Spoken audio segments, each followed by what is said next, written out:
Olá, queridos, eu sou o pastor Lucas Pina e esse é o nosso Pingo de Prosa. E o Pingo de Prosa dessa semana nós ainda estamos na carta de Paulo aos Romanos, uma carta extremamente intensa, densa, profunda a respeito da doutrina e da vida cristã. Extremamente importante. Paulo escreveu aos Romanos, ele não conhecia a igreja, ele estava para ir para lá e ele queria não só se apresentar, mas apresentar o que ele acreditava a respeito da vida e da doutrina cristã e da vida cristã. Então é uma carta extremamente poderosa. Mas não é só sobre doutrina. Do capítulo 1 até o capítulo 11, Paulo fala de doutrina, o que aconteceu, o que Deus fez, como é que é o plano de Deus, aquele negócio todo. Mas do capítulo 12 em diante, ele vai falar da prática, como é que eu pego essa doutrina e ponho em prática na minha vida. Então, a partir do capítulo 12, ele vai demonstrar isso, ele vai mostrar como é que funciona isso na nossa vida, no nosso dia a dia.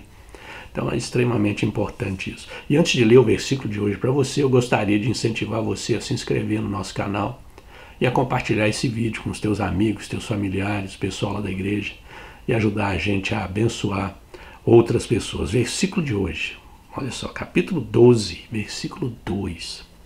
Não se amoldem ao padrão deste mundo, mas transformem-se pela renovação da sua mente, para que sejam capazes de experimentar e comprovar a boa, agradável e perfeita vontade de Deus.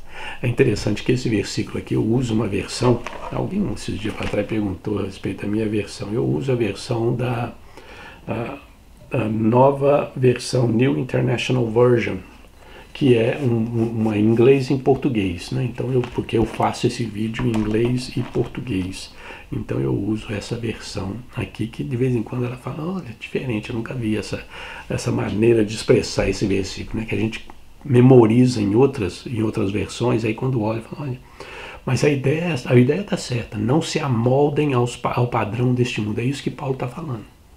Ele trabalhou nesse tempo todo, né, do capítulo 1 até o capítulo 11, com doutrina. Qual que é a ideia? A ideia é colocar pensamentos, ideias, doutrinas, fé na nossa mente. E isso vai mudar a nossa maneira de pensar. Por quê? Porque o mundo vai fazer a mesma coisa.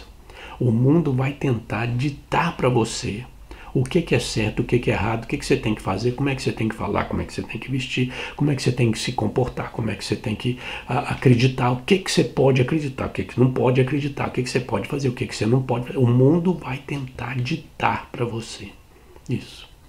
Ele vai te dar um padrão, uma forma, falar, ó, você tem que entrar nessa forma aqui, essa é a nossa forma, essa é a forma do mundo. E o que Paulo está falando aqui é justamente o contrário, fala, não aceita isso.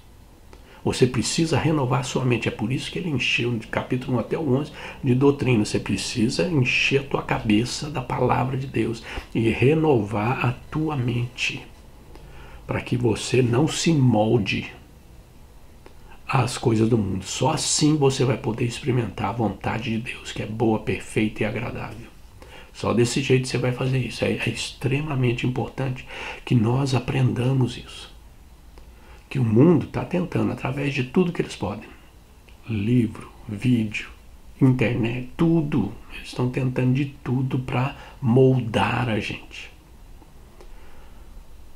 E Paulo está falando para os romanos, naquela época já, ele está falando, ei, não faz isso não deixe isso acontecer. Não deixe que o mundo tente moldar você no padrão deles, não aceita isso, não se amoldem.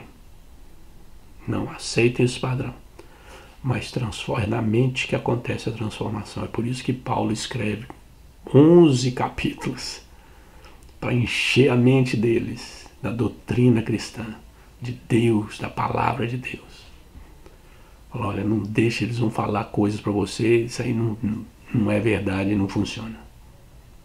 É a palavra de Deus que funciona. E vocês têm que mudar na mente. A mente tem que mudar. E quando a mente muda, aí nós vamos poder experimentar a boa, perfeita e agradável vontade de Deus. E esse é o nosso Pingo de Prosa de hoje, queridos. Deus te abençoe.